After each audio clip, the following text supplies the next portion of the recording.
प्रायोजक है द गुरु सेठ jewellers, GM road near radio station.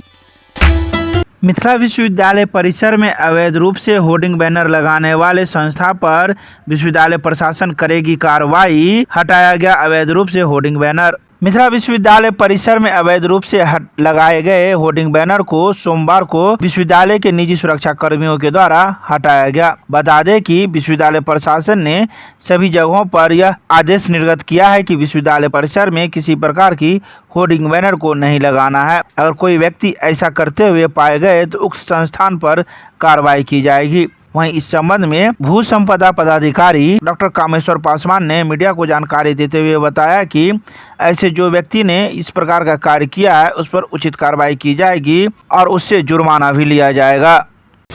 अवैध है ये, मतलब जानकारी यही मिली कि मतलब कोई जो है किसी ने आदमी बोला कि आपके एरिया में जो है बैनर लग रहा है।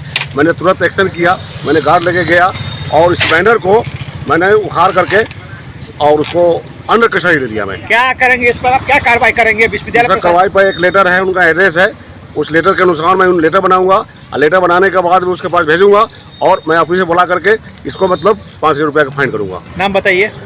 मेरा नाम एरिया कमांडर श्री पूजन दास। मिथिला विश्वविद्यालय परिसर स्थित जितने भी जगह है मिथिला यूनिवर्सिटी के चार दीवारी से लेके बिल्डिंग, उस सभी पे किसी भी तरह का पोस्टर बैनर लगाना मिथिला विश्वविद्यालय के नियमानुकूल विरुद्ध है।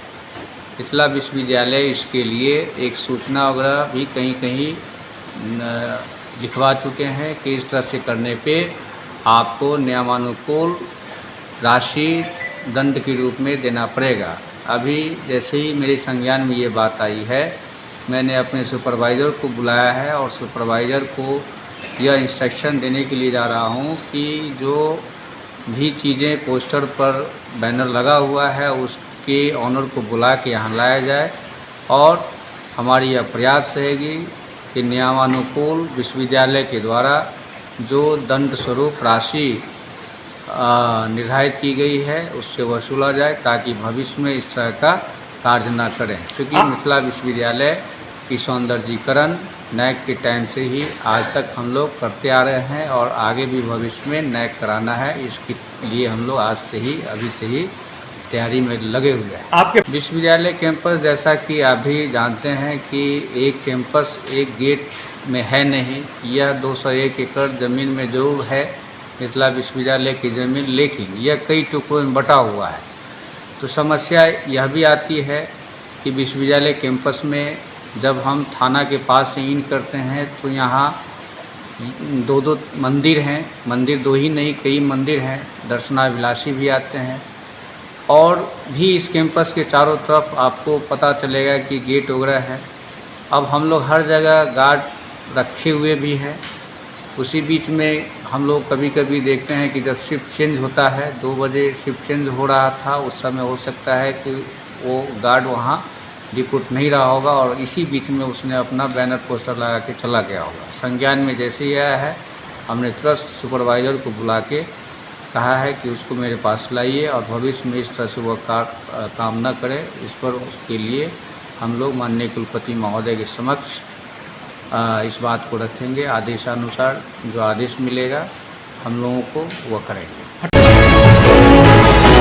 6 मधुबनी संसदीय निर्वाचन क्षेत्र के अंशभा क्योटी एवं जाले विधानसभा क्षेत्र में सोमवार को स्वच्छ, निष्पक्ष, पारदर्शी, भयमुक्त एवं शांतिपूर्ण वातावरण में चुनाव हुआ संपन्न। दरभंगा जिला निर्वाचन पदाधिकारी सह जिलाधिकारी राजीव रोशन ने बताया कि 6 मधुबनी संसदीय निर्वाचन क्षेत्र के अंशभाग के अंतर्गत 86 क्योटी विधानसभा निर्वाचन क्षेत्र में 52.13% और 87 जाले विधानसभा निर्वाचन क्षेत्र में 50.97% मतदान हुआ है। जिला निर्वाचन पदाधिकारी द्वारा कई मतदान केंद्रों का भ्रमण कर स्थिति का जायजा लिया और प्रतिनियुक्त दंडाधिकारी को स्वच्छ, निष्पक्ष, शांतिपूर्ण वातावरण में मतदान संपन्न करने के लिए कई आवश्यक दिशा निर्देश दिए। सभी मतदान केंद्रों पर सुरक्षा की पुख्ता व्यवस्था की गई थी। 4 मतदान केंद्रों पर तकनीकी खराबी के कारण CU एवं 2 केंद्रों पर वीवीपैट बदला गया। तो वहीं जिला निर्वाचन पदाधिकारी ने यह भी कहा कि स्वच्छ, निष्पक्ष, पारदर्शी, भयमुक्त एवं शांतिपूर्ण वातावरण में मतदान प्रक्रिया संपन्न हुई है। मतदान समाप्ति के उपरांत सभी fold EVM RK college Madhubani में सुरक्षित जमा किया गया है। विश्वविद्यालय थाना क्षेत्र के माधेश्वर परिसर में एक व्यक्ति की मोटरसाइकिल हुई चोरी। विश्वविद्यालय थाना में दिया आवेदन, जांच में जुटी पुलिस। विश्वविद्यालय थाना क्षेत्र के माधेश्वर परिसर में तालाब के किनारे एक व्यक्ति ने मोटरसाइकिल लगाकर पूजा पाठ के लिए श्यामा मंदिर गया था, लेकिन जब वह पूजा पाठ कर लौटा तो उसकी मोटरसाइकिल उस जगह पर नहीं थी। बता दें कि इसको लेकर उन्होंने विश्वविद्यालय थाने में आवेदन दिया है।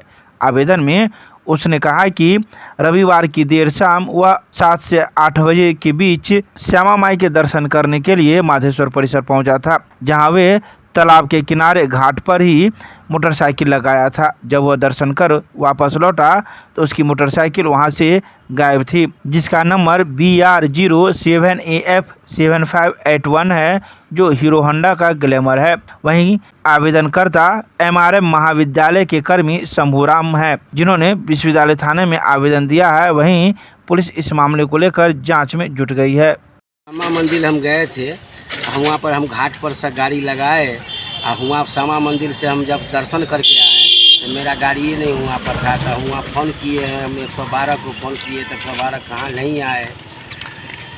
और उसके बाद जब हम वहाँ पर फ़ोन किए थी, जब थाना पर आए हैं तो FIR किए। कब गए थे श्यामा मंदिर, किस दिन गए थे?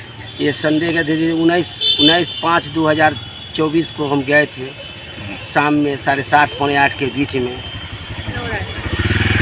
तो वहाँ घाट पर गाड़ी लगाया, लौटे तो गाड़ी नहीं थी। लॉक किए हुए थे, गाड़ी लॉक करके हम तब गए थे श्यामा मंदिर। आए तो देखते हैं गाड़िए नहीं है, लॉक खोल करके चला गया। थाना पर आपकी FIR हो गई? एक थाना पर हम FIR कर दिए हैं। गाड़ी का नंबर याद है? हाँ, BR70 F7581। थाना ने FIR ले लिया? थाना FIR ले लिया है, एक कॉपी हमको दे चुका है। क्या नाम हुआ आपका? शंभूराम। क्या करते हैं? MRM कॉलेज में के स्टाफ हैं कॉलेज में। मिथिला विश्वविद्यालय NAC में और बेहतर ग्रेड पाने के लिए करेगा प्रयास। B++ से आगे की रणनीति पर हुआ मंथन। मिथिला विश्वविद्यालय के कुलपति प्रोफेसर संजय कुमार चौधरी ने IQAC पदाधिकारियों को निर्देश दिया कि NAC मूल्यांकन में विगत वर्ष से और भी अधिक बेहतर ग्रेड पाने के लिए अभी से NAC मूल्यांकन की तैयारी में जुट जाएं। सोमवार को अपने आवासीय कार्यालय कक्ष में IQAC की कोर कमेटी तथा सहायक कमेटी की संयुक्त बैठक की अध्यक्षता करते हुए उन्होंने उक्त निर्देश दिए। कुलपति ने गत वर्ष हुए NAC मूल्यांकन और इसमें प्राप्त B++ ग्रेड की समीक्षा के क्रम में कहा कि जिन बिंदुओं पर हमें कम अंक प्राप्त हुए हैं, उन बिंदुओं पर विशेष तौर पर ध्यान देने की आवश्यकता है। हमें विश्वविद्यालय के कमजोर पहलुओं को चिन्हित कर उसे सुदृढ़ करने की दिशा में आज से ही प्रयासरत हो जाना चाहिए। बैठक में doctor Avani Ranjan Singh, doctor Diwakar Jha, IQAC निदेशक doctor Mohammad Jaya Haider, doctor Manuraj Sharma, doctor Sarika Pandey, Amrit Kumar Jha, doctor Sushobhav Vanik, प्रतानरित Bhanjan, doctor Amitabh Kumar, doctor Abhishek Rai, doctor Akanksha, doctor Sanket Kumar Jha, doctor Ankit Kumar व गंगेश कुमार झा एवं गणेश पासवान मौजूद थे। दरभंगा कॉलेज ऑफ इंजीनियरिंग में 5 दिवसीय रोबोटिक्स प्रशिक्षण कार्यशाला का हुआ समापन। स्टार्टअप सेल ने दरभंगा कॉलेज ऑफ इंजीनियरिंग के रोबोटिक्स और IoT क्लब और अंकुरम रोबो प्राइवेट लिमिटेड के सहयोग से 5 दिवसीय रोबोटिक्स प्रशिक्षण कार्यशाला का सफल समापन किया गया। सोमवार को इस कार्यशाला में वाईफाई, ब्लूटूथ और एज डिटेक्शन तकनीकों पर ध्यान केंद्रित किया गया, जिससे छात्रों को उन्नत रोबोटिक्स तकनीकों का व्यापक सैद्धांतिक और व्यवहारिक ज्ञान प्राप्त हो सके। कार्यशाला के दौरान छात्रों ने विभिन्न रोबोटिक घटकों की संरचना का अध्ययन किया और रोबोट निर्माण और डिजाइन, IoT और रोबोटिक्स के अनुप्रयोग में व्यवहारिक अनुभव प्राप्त किया।